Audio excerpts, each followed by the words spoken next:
Welcome to Education on the Line, a podcast series focused on the latest threats to public education. I'm Louis Freedberg, host of the podcast.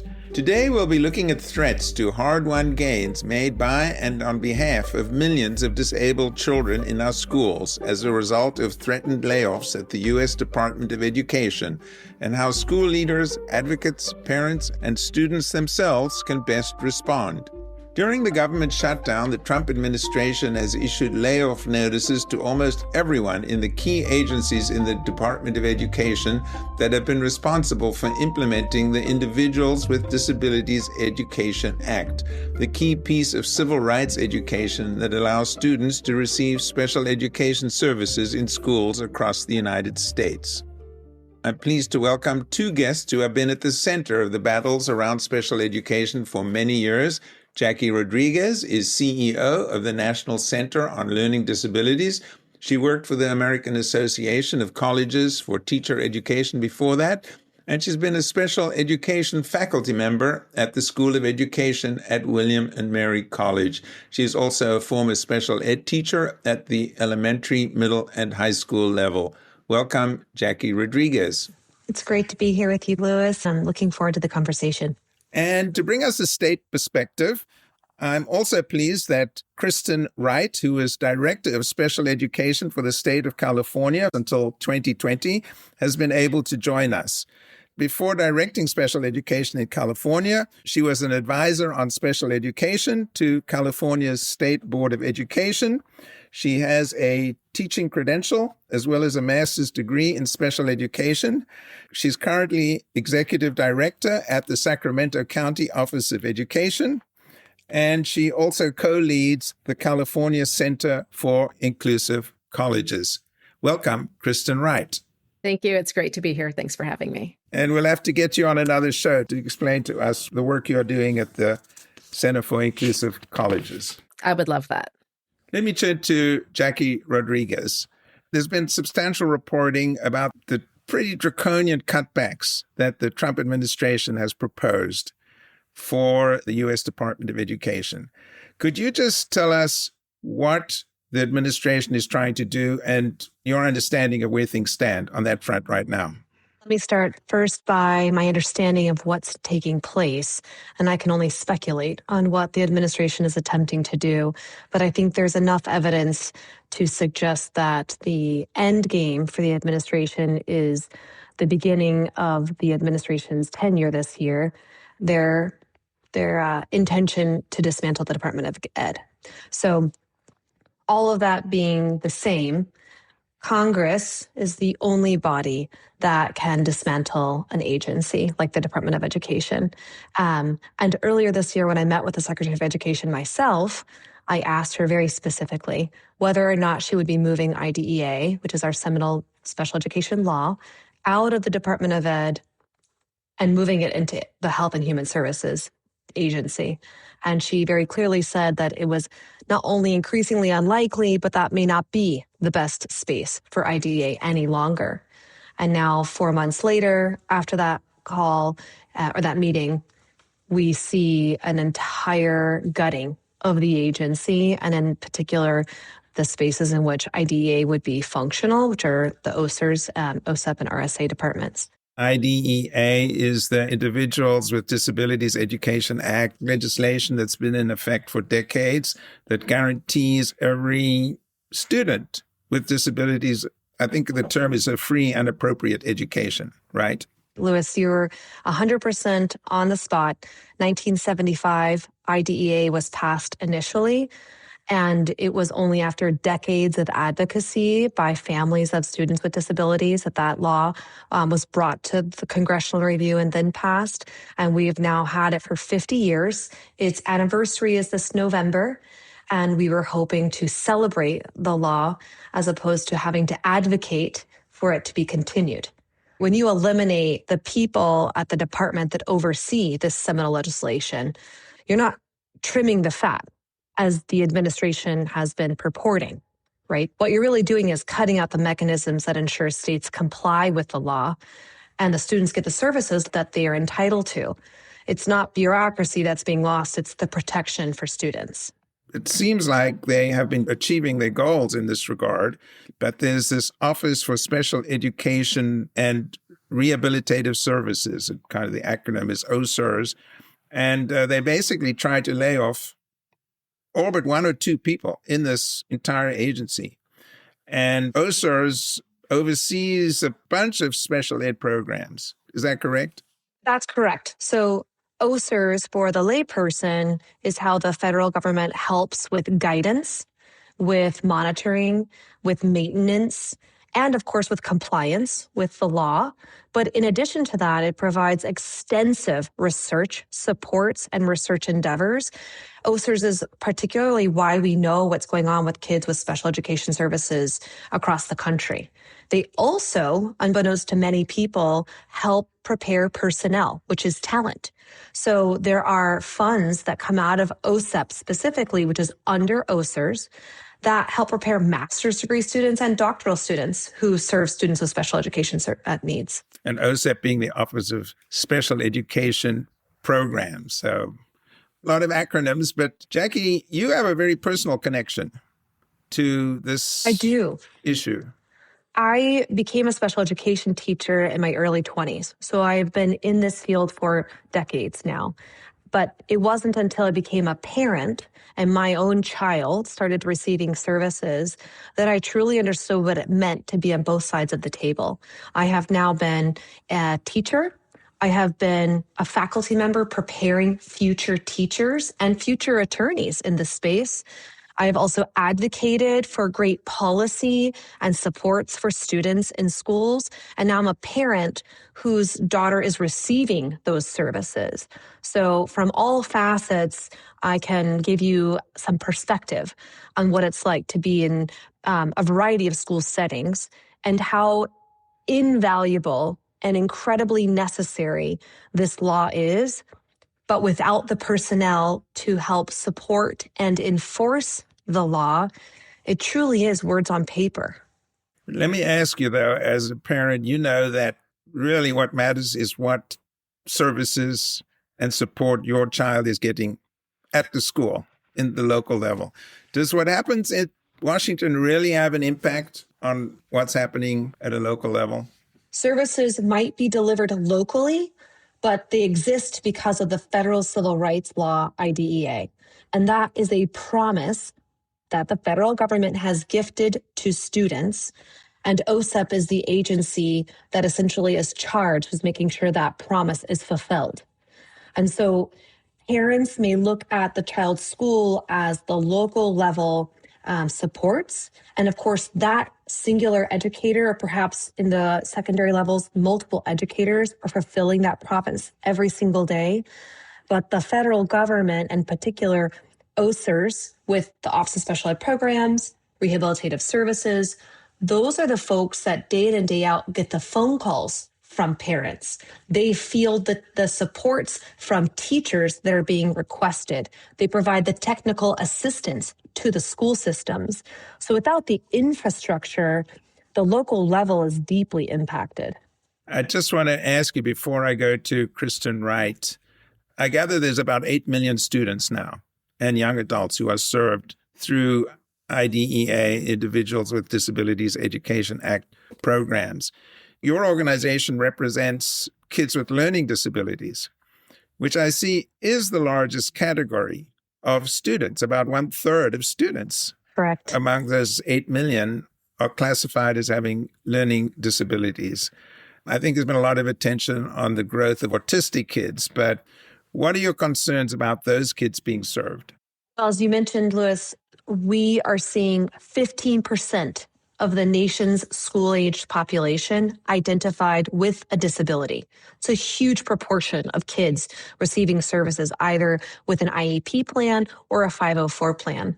And then if you think about the proportion of those that receive supports and services for a learning disability, which is a brain-based learning disorder in which it impacts academic, like reading, mathematics, and writing, and executive functioning is a very big part of a learning disability. Those of us who have to organize every day, sequence when we're going to be doing things, keep time, transfer something we just learned from working memory into what we have to remember for a test into long-term memory. We understand how deeply important these functions of the brain are. And so for the population that we serve, we find students all the time who have a learning disability and perhaps have anxiety, or they may have also ADHD or other mental health concerns. And it's not surprising, a kid in a classroom who's struggling academically to continue to process reading or to calculate in mathematics would often find themselves struggling emotionally or figuring out what is it about themselves that might be different than other kids. And so when we consider that these students just lost their strongest advocate in the federal government, my deepest concern is that families are going to become the compliance officers, and they're going to bear the burden of ensuring what is legally entitled to students is actually being provided to their kids. And just, I know many of you listening would know what an IEP is, but the IEP is an individual education plan that schools are required to draw up, and the parents have to agree to that. And this is the core of assuring that kids get the services that they need. That's right. Every student who receives a special education IEP is entitled to an individualized plan for their education. It's meant to be individualized how they learn and how they can demonstrate competency, as well as how they comport in the classroom and how they want to navigate the transition into adulthood. And it's typically inclusive of the types of goals that the student has, the school system has for that student, and importantly, how the parent and the family wants to subscribe to those same goals to support the student's livelihood.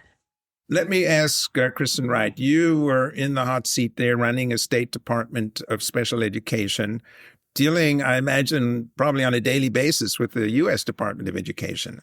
What are your concerns about these threatened and at this point looks like likely evisceration of some of these key agencies in the Department of Education?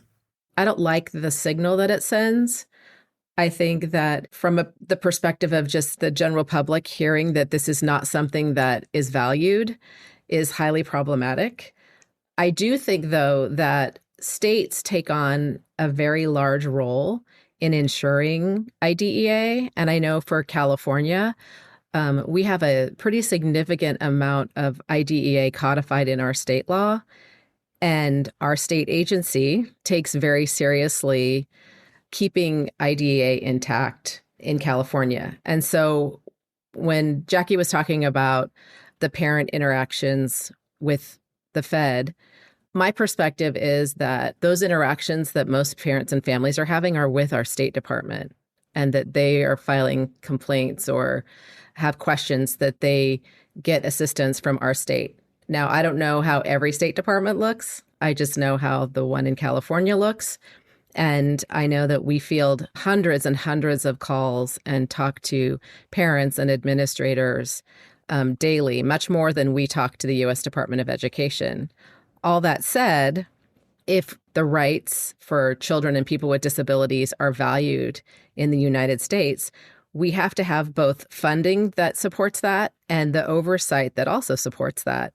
And the signal to have either of those impacted is highly concerning. Now, we know that the promise of IDEA was always at 40% of the funding that it takes for states to implement IDEA or schools to. And we've never come close to that. In California, it's only been about 10 to 15% of the total costs of implementing the IDEA have been realized. And so that's been a problem. And just to clarify, when you say the federal government was supposed to or is supposed to come up with 40% of the average cost of serving kids through this IDEA, and it's never happened? Is that what you're saying? Never happened. It's never happened. We've only come up to maybe 20% in some places. I don't think that's ever been true in California. But that's one aspect of what's been advocated for probably for 50 years, every single year. And so I do think, though, that having oversight and the signal that it sends is highly important. So having the U.S. Department of Education and especially Office of Special Education Programs, we need that agency as sort of the parent or guardian of IDEA on a national level. And so I think it's important so that if we do have states that would not uphold it in the same way that I feel California will be, we won't have a national norm. We will have states that all have different ways that they are supporting students with disabilities, and that's scary. Kristin, you also have a very personal connection to this issue. I do. I have a daughter, Shelby, who is in her 20s now and who has exited out of our public education system, who has a very extensive support needs and required a lot of supports and services as she was being included in her school and classrooms throughout her education. And so particularly for the Shelbys of the world, I am extremely concerned because students with those more extensive support needs, and you mentioned before, there are a lot more students that we're seeing that have autism that have a lot more extensive support needs in our schools. We need that support and we need that floor to build upon for services. So we need that guarantee. And I am very concerned that the signals that we're seeing, particularly around decimating the Department of Education, but also this idea that they want to move potentially into Health and Human Services, comes with it some big concerns about, are we moving back towards the medical model that we've tried to move away from and things like that. Well, let me just press you on that a little bit, because my view, Jackie, your view, I think Kristin, your view, and other people, that this is just a step towards shutting down the Department of Education. That allegedly the administration says they support special ed. So what are they going to do with special ed if there's no department? And all the, I won't say the signals, but Project 2025 and Russell Vogt, who helped write the thing, he has proposed also moving it over to Health and Human Services. Now, originally, the Department of Education only came into being in 1979. That was after the IDEA law was passed. It was actually over there, and that's one of the arguments they make. Although it was, for the old timers, the original title, the department was HEW, Health, Education, and Welfare. They took education out and put it over at the Department of Education. But Kristin Wright, who ran a Department of Special Education for the state of California, millions of students. Wouldn't that be okay as long as it's safeguarded? What are your concerns, or do you have any concerns about it being over at HHS? I think the first issue is that I'm not a fan of decimating something without a plan. And so we have this law that needs to be upheld, and none of us are sure what the plan is, right? So I'm not against some sort of redesign, but I think that should come with a lot of whatever lessons we've learned and what research is telling us about how we support and serve students with disabilities.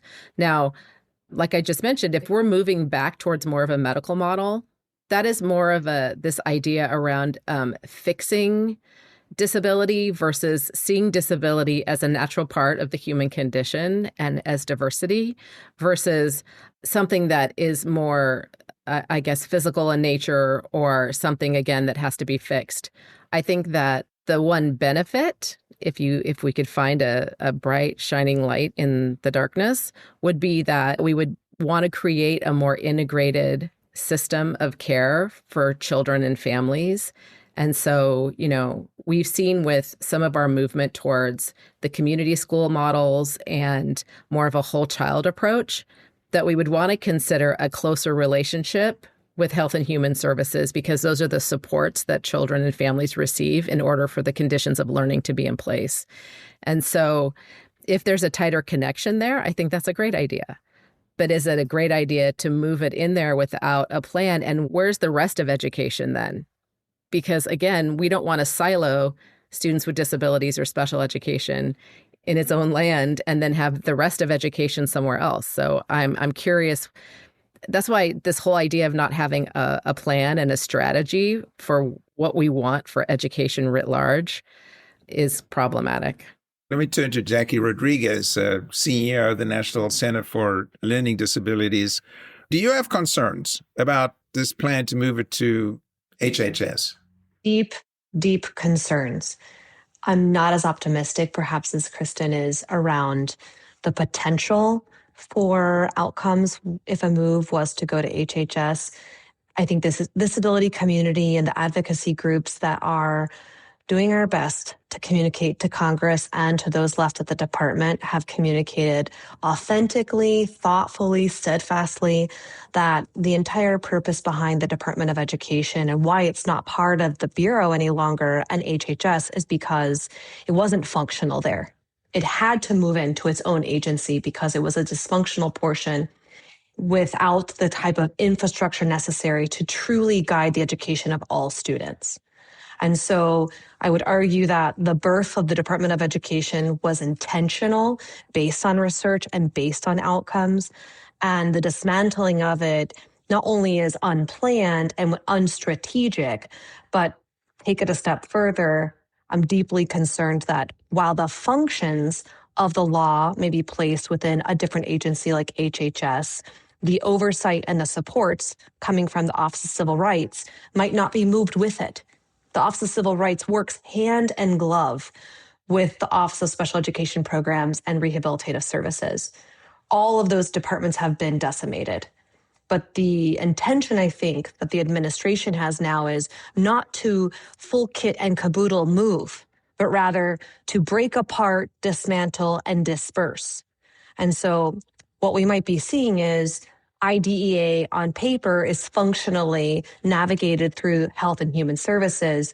Office of Civil Rights, which maintains compliance with support of OSEP, goes to Justice, and the portion around rehabilitative services goes to Labor. Department of Labor, Department of Justice. Exactly. So the wraparound services that Kristin was mentioning earlier that would be ideal for a student would no longer exist at all. We would have even further disbursement of supports for families and for kids.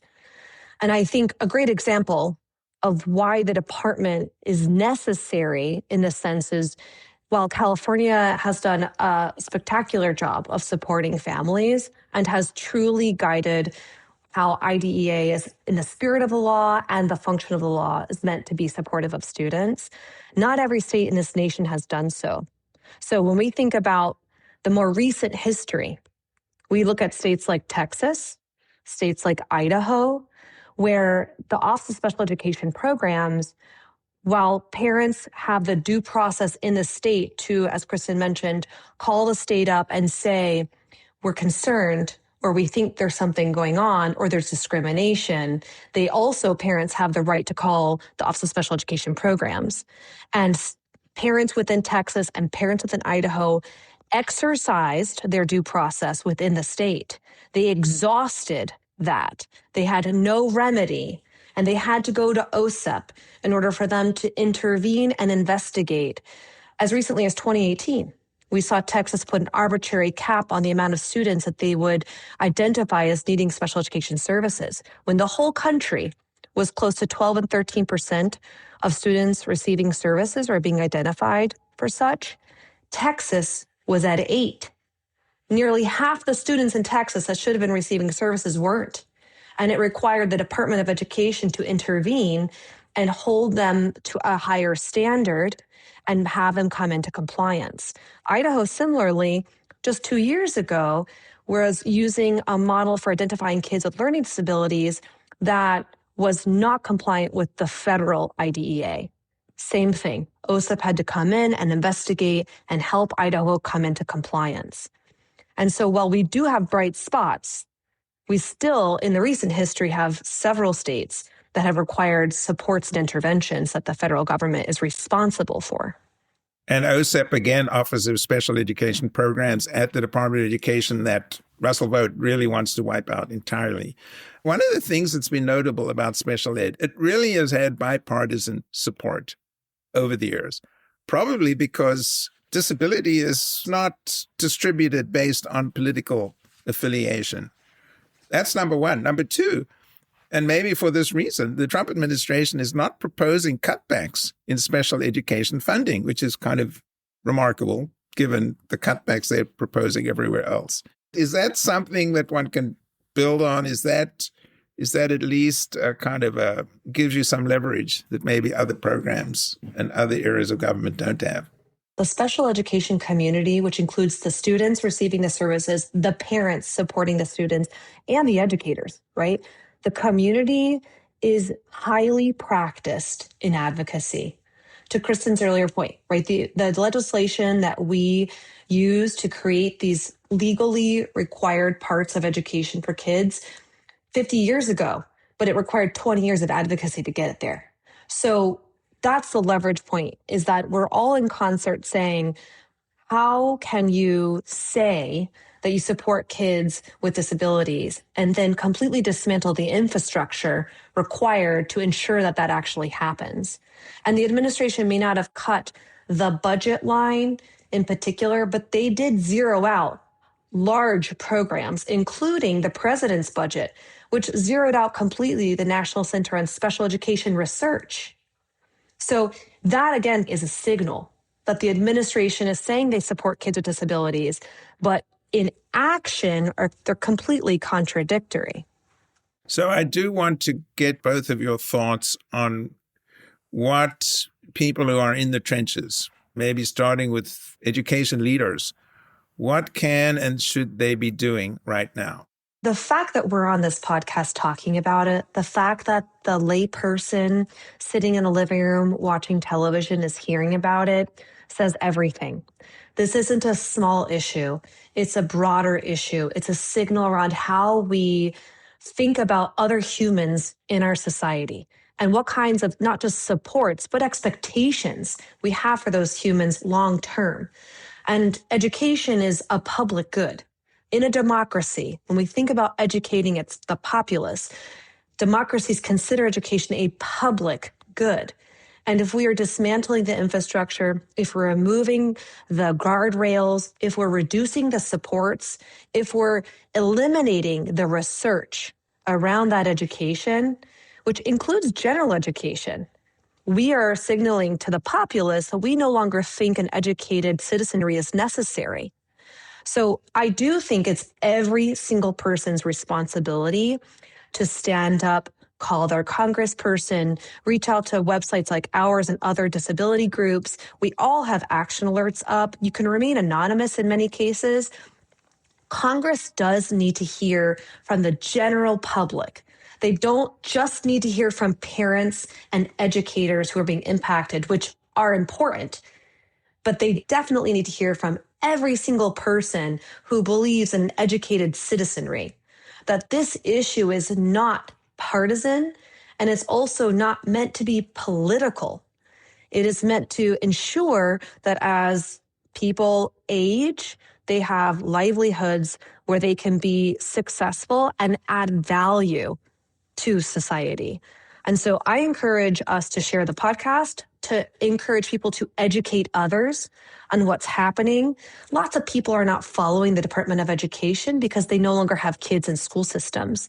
But if we tell our friends and neighbors the value of the department and how Congress can weigh in with the administration to reverse decisions, and how important it is for us to be working collectively as opposed to in a deeply partisan way, then I think we can become unified at least around the education of our kids. Kristin, you are in the county office of education. You must deal with superintendents, local educators all the time. What are your thoughts about how people could or should respond? I agree with Jackie around the idea that it's really every citizen's responsibility to stand up for the education of its citizens. And in this case, our students who may need extra supports and services or a different way of teaching and learning in order to be able to meet all the same types of goals and outcomes and dreams as everyone else. This is really what our democracy is built on. We should not in any way stop what we're doing around supporting students with disabilities. We've made a lot of progress in California. We have our own accountability system that ensures that we focus on students with disabilities as a key student group, despite the other federal things. Now, that said, we are California. And if you are a local superintendent or administrator, our message, and I know the message from our state director, Rachel Heenan, has been, please continue to do what you're doing. And even if you feel like you need to, double down so that people understand that this is still important. And I've received a lot of calls from parents, I'm sure Jackie has too, saying, I've heard that my child's IEP is at risk.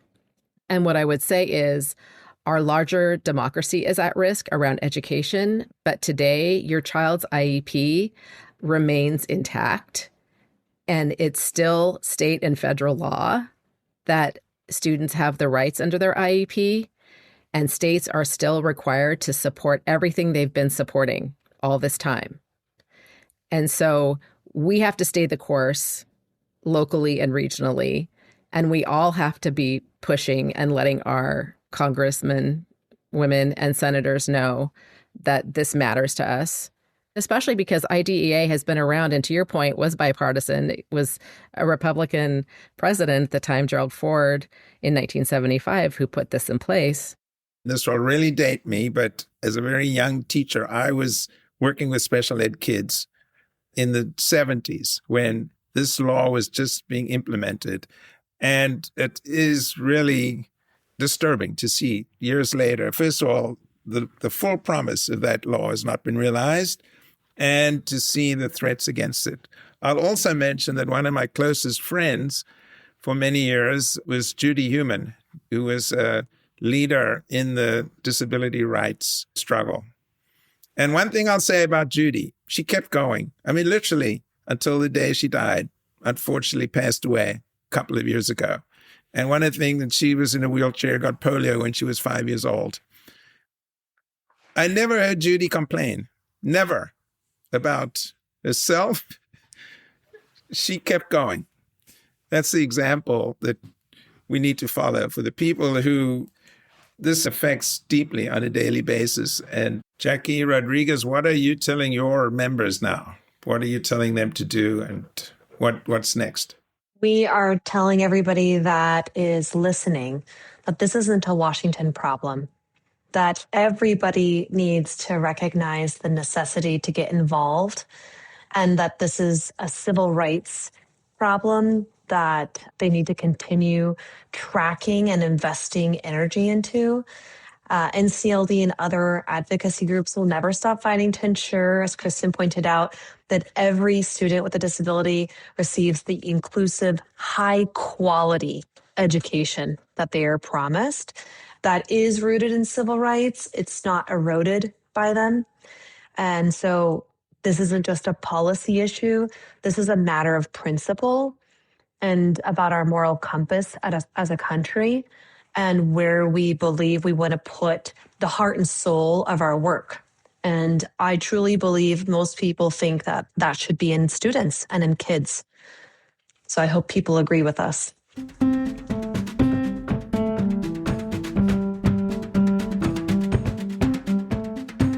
On that note, we have to bring this episode of Education on the Line to a close. I want to thank our guests, Jackie Rodriguez, CEO of the National Center on Learning Disabilities, and Kristin Wright, the former Director of Special Education for the state of California. Thanks for having us. Great to be here.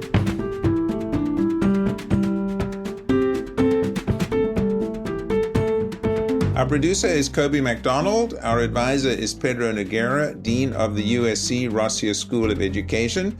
And thanks also to our sponsors, the Hewlett Foundation and School Services of California. Please let us know what impact changes at the U.S. Department of Education are having on your school district, and what you see is needed to protect the civil rights of disabled children in the United States. Please subscribe to Education on the Line wherever you get your podcast. I'm Louis Freedberg. Thanks for joining us.